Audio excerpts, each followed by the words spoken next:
The locked room. I moved into my new apartment 2 months ago. It was cheap for its size and location, but there was one catch. The landlord mentioned that one of the rooms was locked and off limits. Storage, he said, brushing off my questions. I didn't care. I didn't need the extra space, and the price was unbeatable. The first month was uneventful. I unpacked, settled in, and got used to the creaks and groans of the old building. But then, I started noticing odd things. It began with noises at night, soft tapping sounds like fingernails on wood.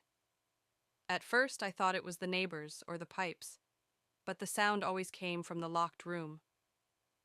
One night, curiosity got the better of me. I pressed my ear against the door. The tapping stopped immediately.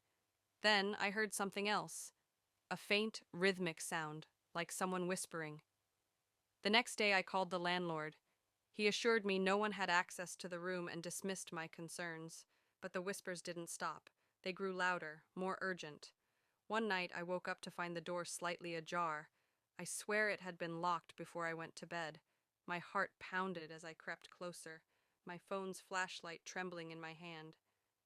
The room was empty, or so I thought. Dust coated every surface and the air was stale.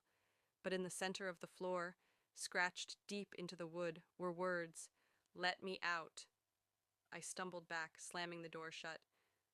I called the landlord again, demanding answers. This time his voice wavered. "Just ignore it," he said. "It's safer that way." That night, the whispers turned into banging. The door rattled on its hinges as something slammed against it over and over. I wanted to run, but I was frozen in terror. Then it stopped. The silence was worse. Slowly, I approached the door. The scratches from before were gone, but now new words were carved into the wood. "You shouldn't have looked." I packed a bag and left that night. The landlord hasn't returned my calls, and I don't care. I just wanted to get away. But here's the thing. Last night, I heard tapping again, on the closet door of my new place. I didn't open it. I don't think I ever will.